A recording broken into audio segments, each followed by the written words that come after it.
El día de hoy, mis compañeras Carla Ramírez, Miriam Solano y mi persona Lisette Garro les vamos a hablar sobre técnicas de evaluación y monitoreo de mamíferos terrestres y marinos.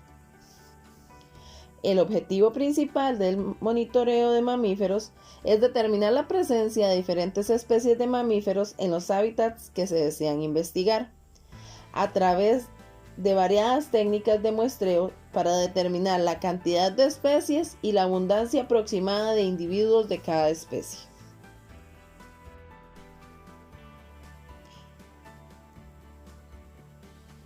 Es importante realizar un monitoreo de mamíferos marinos debido a su importancia ecológica y su rol como especie emblemática. También por verse en riesgo por un sinfín de amenazas y contaminación que existe en los mares. Por su parte, los mamíferos terrestres son animales que contribuyen al equilibrio de los ecosistemas, como consumidores y propagadores de semillas, y son la fuente de alimento para los depredadores. También hay que tomar en cuenta que muchos mamíferos son beneficiosos para los sistemas productivos y cumplen con servicios ecosistemáticos importantes. Al realizar un monitoreo es necesario establecer un plan de acción que tome en cuenta los puntos a seguir. ¿Qué prácticas se van a realizar en el campo? ¿Cómo afectan esas prácticas a los ambientes naturales? Se debe realizar una estimación de los hábitats que se quieren estudiar y que están presentes en el campo, y qué tipos de animales se pueden encontrar para así utilizar un método de recolección de información adecuado. Toda la información obtenida sirve para estimar la riqueza de las especies y la abundancia de cada especie dentro de un área particular, y en base a esta información crear programas de protección o identificar los cambios poblacionales existentes dentro del área de estudio.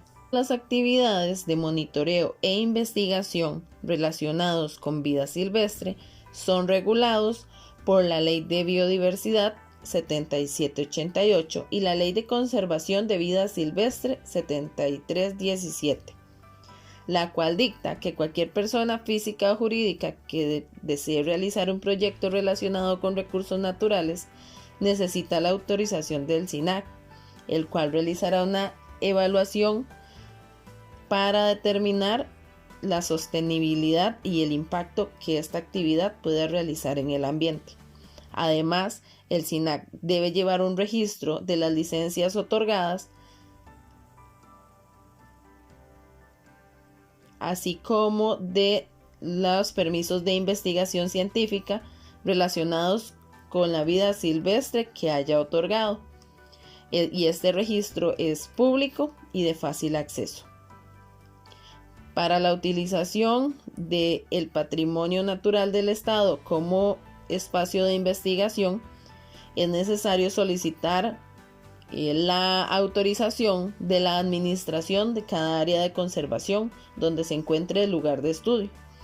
Todo permiso puede ser aprobado o denegado a través de una resolución administrativa debidamente fundamentada y reglamentada. Este tipo de permisos o autorizaciones son personales para un proyecto específico, no se pueden transferir y es válido solamente en el sector aprobado y en la actividad que fue aprobada. Para realizar la solicitud se necesita presentar una documentación del anteproyecto que se desea realizar y una solicitud por escrito, además de especificar el área que se quiere estudiar.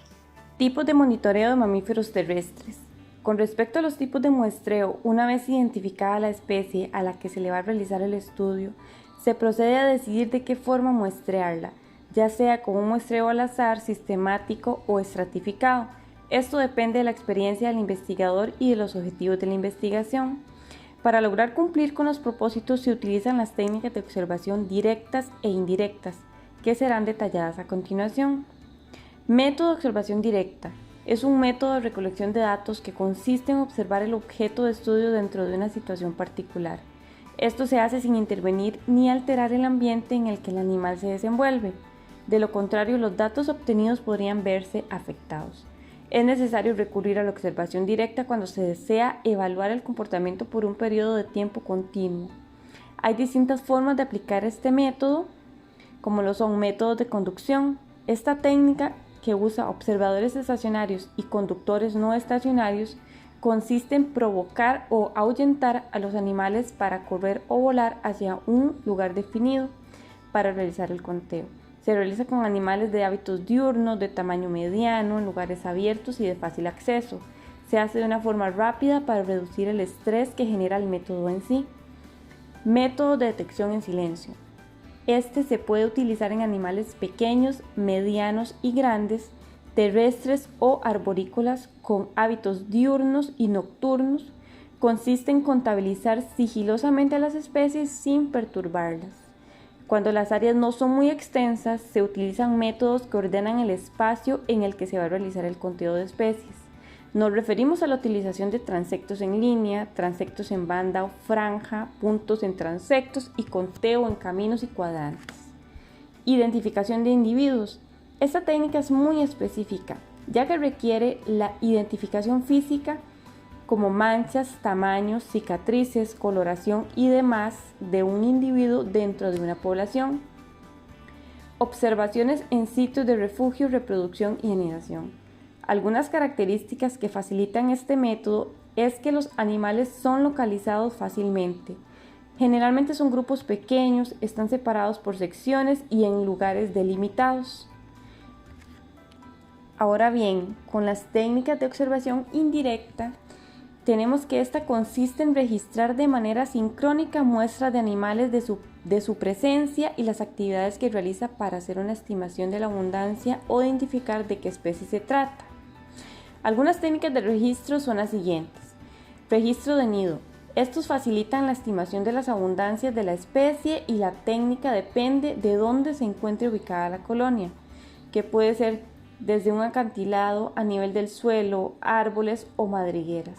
Se utilizan herramientas como binoculares y espejos para verificar que los nidos se encuentren ocupados o en qué condiciones están. Registro de maternidades. Se utiliza especialmente con colonias de murciélagos en los sitios donde están perchados y contando a los individuos que no vuelan. Se puede hacer una estimación de las madres lactantes. Registro de cantos. Se utilizan especies raras o difíciles de detectar, además de facilitar la ubicación de la especie. Registro de excretas. Esta permite identificar la presencia de un animal y estimar su abundancia a través de los índices. Este se puede realizar en cuadrantes si la presencia es muy abundante o en transectos lineales si no hay tanta evidencia de la especie. Hay que tomar ciertas consideraciones para que el método funcione. Primero se define la frecuencia del conteo, se eliminan las excretas que ya hayan sido encontradas. Las que están en mejor estado se marcan para eliminarlas en el próximo conteo, ya que esto permite comparar las densidades relativas en diferentes áreas. Registro de restos o señales de alimentación. Se refiere a las marcas que dejan los animales al estar consumiendo sus alimentos. Da un estimado de la presencia y distribución de las especies, la disponibilidad del alimento y la proporción de cuánto alimento es consumido. Registro de huellas. Aquí es importante considerar que cada especie posee un registro de huella distinto y una vez identificado da una idea del general de rango de edad, hábitos de forrajeo, modo de locomoción y entre otros. El registro se puede tomar mediante fotografías, moldes o impresiones de papel o carbón. Estructuras y características del hábitat. Son los espacios que los animales crean como refugio para alimentarse o proteger a sus crías. Estos rastros solo sirven para identificar la presencia de la especie. Señales olfativas. Son secreciones de glándulas especializadas, orina o excretas que dejan los animales para marcar territorio o buscar pareja, y al igual que la anterior, solo funciona para identificar la presencia del animal. Cámaras trampa. Son dispositivos que se utilizan en áreas particulares donde ya se tiene identificado la presencia de especies, monitorean la abundancia relativa y se puede estudiar patrones de actividad. Son herramientas muy útiles, aunque tienen un costo elevado, cada vez son más utilizadas por los investigadores. Técnicas de captura para aves y mamíferos. Este método se emplea cuando el estudio requiere de la captura de una especie para hacer evaluaciones más detalladas, como tomar muestras de laboratorio o hacer algún tipo de marcaje. Algunos tipos de trampa que se utilizan son trampas de golpe, caja, embudos, cepos, alcantarillas, arpa, líneas, trampas de corral, así como redes como las redes de niebla que se utilizan para capturar animales como los murciélagos. A mí me corresponde hablarle de los tipos de monitoreo de los mamíferos marinos, las técnicas de observación directas e indirectas. Técnicas de observación directa. Con las técnicas de observación directa se pueden realizar censos o conteo de los individuos, entre otras cosas, ya que para identificar un animal en concreto puede resultar una tarea muy compleja y además la identificación visual de un gran número de especies es imposible, es necesario emplear diversas metodologías de marcaje. Si se llega a realizar la captura de algún animal marino o algún mamífero de un hábitat acuático, es necesario tener en cuenta que debemos limitar al máximo la interacción con el animal, ya que éste puede ser lastimado o asustado. Técnicas de marcaje e identificación. Identificación visual. Algunas especies poseen patrones de coloración o alguna morfología en su anatomía, la cual funciona para identificarlos. La principal técnica de observación directa es la fotoidentificación. Para fotografiar a los cetáceos en el momento que se consigue contacto visual, se debe tener en cuenta que las marcas naturales pueden cambiar y aparecer nuevas. Y para esto es necesario considerar los siguientes factores. Aproximación a los animales. La aproximación que se debe tener es distinta según la especie, por lo cual es necesario conocer su comportamiento. En los delfines costeros se hará con embarcaciones pequeñas, haciendo el mínimo ruido, y la aproximación se debe realizar por atrás de manera lateral con la mejor dirección para tener una buena iluminación. Equipo necesario.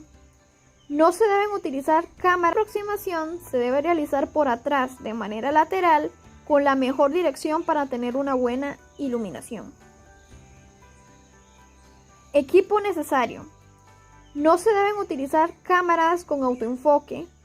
Se recomiendan aparatos de 35 milímetros con lentes zoom bien luminosos que resistan la humedad y la sal. Tipos de notas.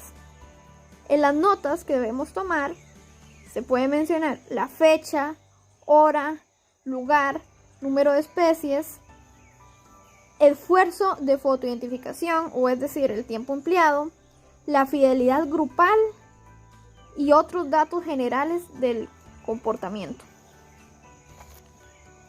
Requerimientos fotográficos. Se han de fotografiar animales individualmente a excepción de las madres con cría.